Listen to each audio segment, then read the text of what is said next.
Welcome back to another episode of Storywave. This is a gift from Frigga, part of the Asgard Stories collection by Mabel H. Cummings and Mary H. Foster.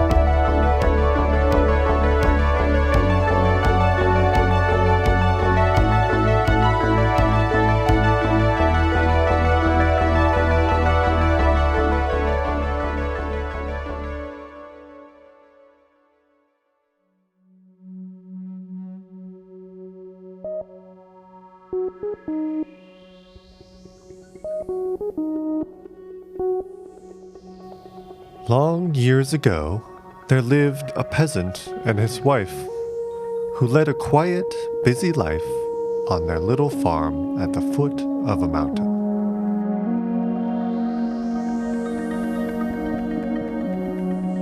While the wife was busy indoors with her housework, her husband watched his flocks in the fields, or sometimes wandered up the mountainside to hunt for game, which he would carry home for dinner. One day, he had strayed farther than usual, and he found himself on top of the mountain, where the ground was covered with ice and snow. All at once, he came upon a high, arched doorway, opening into a great glacier, and he passed through to see whither it might lead. The passageway widened out into a wonderful cavern, like a broad hall, sparkling with precious stones and long, shining stalactites that looked like icicles of marble.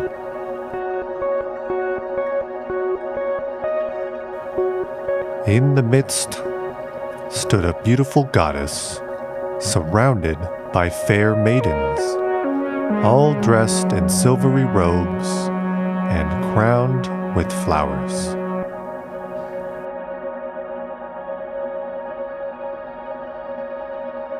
The shepherd was so overcome by the wonder of this sight that he sank upon his knees. Then the goddess stretched forth her hands and gave him her blessing, telling him to choose whatever he wished to carry home from the cavern. The man was no longer afraid when he heard her kind voice speaking to him. So he looked about and at last humbly asked to have the pretty blue flowers which the fair one held in her hand. The lovely goddess Frigga, or Hulda, as the German people called her, smiled kindly and told the poor shepherd he had made a wise choice. She gave him her bunch of blue flowers with a measure of seed, saying to him, "You will live and be prosperous so long as the flowers do not fade."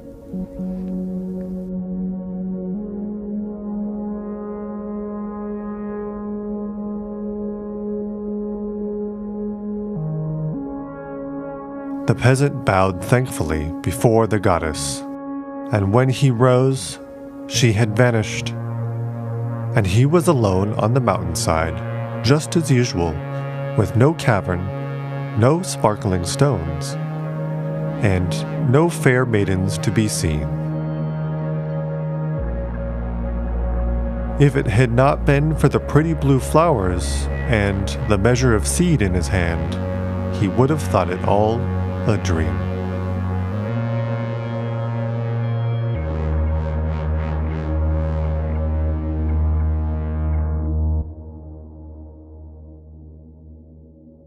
He hurried homeward to tell his wife, who was angry when she heard the story, for she thought he had made such a foolish choice. "How much better would it have been," said she, if you had brought home some of those precious stones you tell about, which are worth money, instead of these good-for-nothing flowers." The poor man bore her angry words quietly and made the best of what he had. He went to work at once to sow his seeds, which he found, to his surprise, were enough to plant several fields. Every morning, before he led his flock to pasture, and on his way home at night, he watched the little green shoots growing in his fields. Even his wife was pleased when she saw the lovely blue blossoms of the flax opening. Then, after they had withered and fallen, the seeds formed. Sometimes it seemed to the good man, as he stood in the twilight looking over his field, that he saw a misty form, like the beautiful goddess stretching out her hands over the field of flax to give it her blessing. When at length the seeds had ripened, Frigga came again to show the peasant how to gather his harvest of flax and to teach his wife to spin and weave it into fine linen, which she bleached in the sun. The people came from far and near to buy the linen, and the peasant and his wife found themselves busy and happy, with money enough to spare.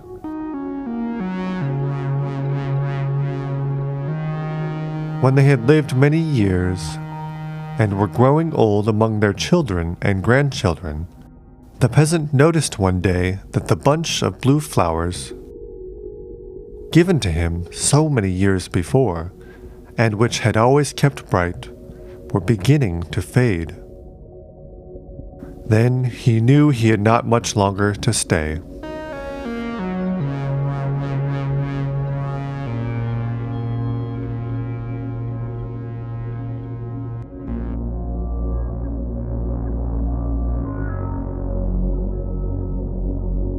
He climbed slowly up the mountainside and found the door of the cavern open. A second time he went in, and the kind goddess Frigga took the peasant by the hand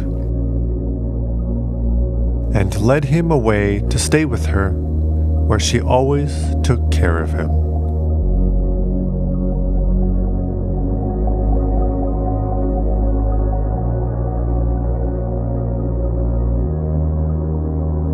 Frigga was the queen of the gods, and she helped her husband, Odin, govern the world.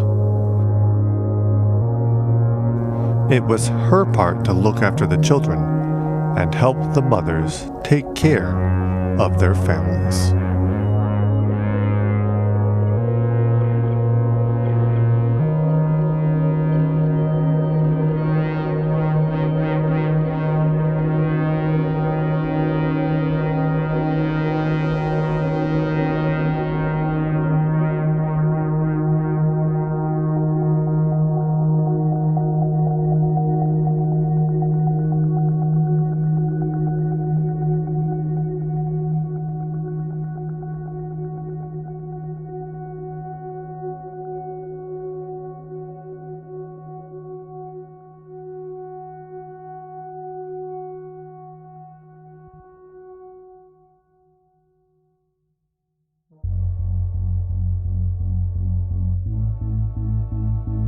Thanks for listening to another episode of Storywave.